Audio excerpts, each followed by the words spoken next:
जय आदिवासी उलगुलान जिंदाबाद। राष्ट्रमालक महाविद्रोही न्याय के देवता जिंदा भगवान टंट्या भील की 184वीं जयंती हम मना रहे हैं। ये बात आपको भली भांति पता होगी और ये बात तो आपको पता होगी कि 26 जनवरी 1950 को इस देश का संविधान लागू हुआ, यानी कि गणतंत्र हुआ अपना देश। लेकिन ब्रिटिश हुकूमत के सेंट्रल इंडिया में एक बच्चे का जन्म होता है, उसका नाम है भगवान टंट्या भील। उसने करीबन 36 साल तक हथियारबंद लड़ाई लड़ी और सतपुड़ा सह्याद्री, जिसे अंग्रेज सेंट्रल इंडिया बोलते थे, और सेंट्रल इंडिया में 10 राज्य आते थे। उस 10 राज्यों के आदिवासियों की जमीन एसटी, ओबीसी, माइनॉरिटी ये जो लोग हैं और इनकी जमीन जो इनके पास आज की तारीख में जमीन है, उन जमीनों का मालिकाना हक भगवान टंट्या भील ने दिए। साथियों, देश 26 जनवरी 1950 गणतंत्र दिवस मना रहा है, लेकिन हम इस देश की सरकार और सत्ता से ये कहना चाहते हैं कि आदिवासी समाज टंट्या भील की जयंती मना रहा है, सरकार नहीं मना है। लेकिन आने वाले समय में हम लोग इतने टंट्या भील के विचारधारा और सिद्धांत को खड़ा करेंगे कि तिरंगे के नीचे भगवान टंट्या भील की फोटो भी लगेगी और तिरंगे के साथ जैसा तिरंगा आसमान में लहराता है, वैसा ही इस देश में भगवान टंट्या भील की विचारधारा और चेतना को भी हम लहराएंगे। साथियों, किसी लोगों को भ्रम है कि टंट्या भील केवल आदिवासियों के क्रांतिकारी है, उन्होंने आदिवासियों की लड़ाई लड़ी है, टंट्या भील तो भीलों के है या टंट्या भील तो केवल आदिवासियों के हो, ऐसा भ्रम पाल रखे कुछ लोग। लेकिन उनको मैं बताना चाहता हूँ, टंट्या भील केवल आदिवासियों के क्रांतिकारी नहीं है। क्रांतिकारी कोई जाति वंश का नहीं होता है, क्रांतिकारी देश का होता है। टंट्या भील ने पूरा विश्व की लड़ाई लड़ी है। टंट्या भील के नाम जल, जंगल, जमीन और संस्कृति थी। कुछ लोग संस्कृति के नाम से रैलियां निकलते हैं, लेकिन संस्कृति क्या है वो किसी को पता नहीं है। साथियों, मेरे आदिवासी विचार, जो आदिवासी विरोधी विचारधारा है, उनको मैं बोलना चाहता हूं। जो आदिवासी के चिराग को मिटाने की कोशिश करेंगे, हम उनके वजूद को मिटा देंगे। ये जानते हो विचारधारा, क्योंकि आदिवासी आदमी अभी टंट्या भील को समझ गया है, आदिवासी बिरसा मुंडा को समझ गए हैं, आदिवासी राघवजी भांगड़ा को समझ गया है, और इन्हीं की विचारधारा और सिद्धांतों पे हम लोग चलेंगे, तभी हम आदिवासी को बचा पाएंगे। एक मैं आपको किस्सा सुनाना चाहूंगा। भगवान टंट्या भील ने 16 साल की उम्र में खरगोन के किले को जीत लिया था। ये बात भौरकुआ चौराहे के टंट्या भील जो चौराहा है वहां पे लिखी हुई है। किस को पता है? किसी को पता है कि नहीं? पता है ना?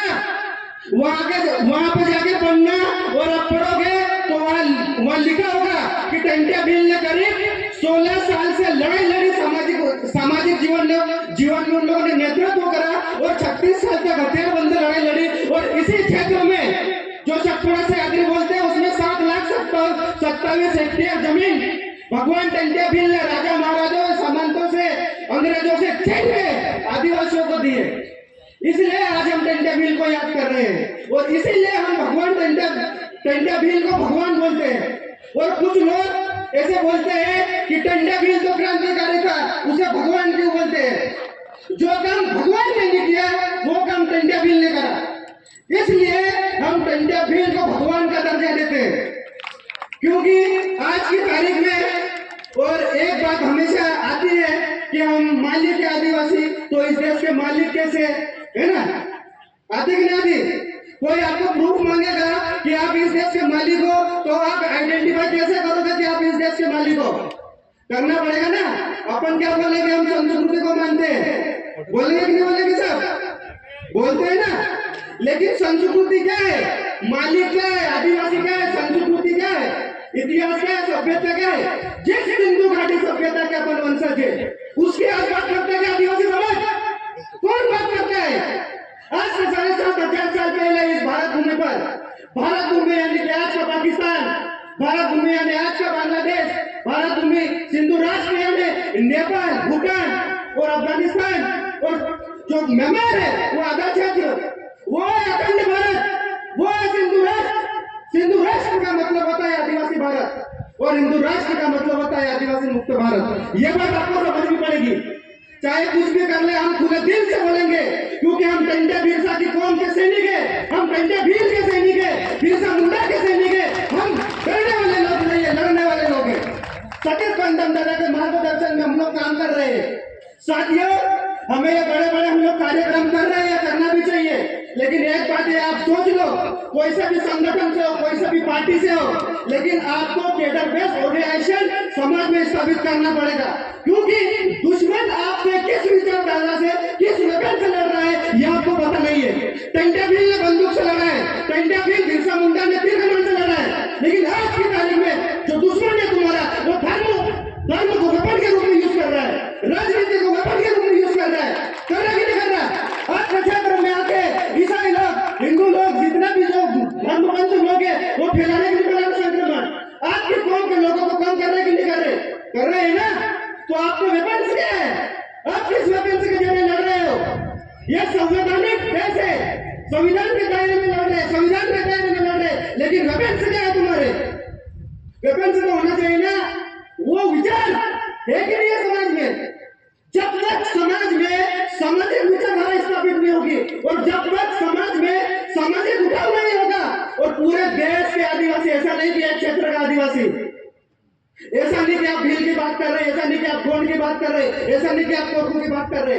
सतीश पंतम दादा बोलते हैं कि ये करने वाले गांडू लोग हैं, गांडूगिरी कर रहे हैं लोग जो केवल जाति की बात करते हैं। हमको समाज की बात करना है, भले मेरा विरोध करे तो करे, लेकिन हम चैलेंज के साथ बोलेंगे कि आदिवासी समाज की बात करो।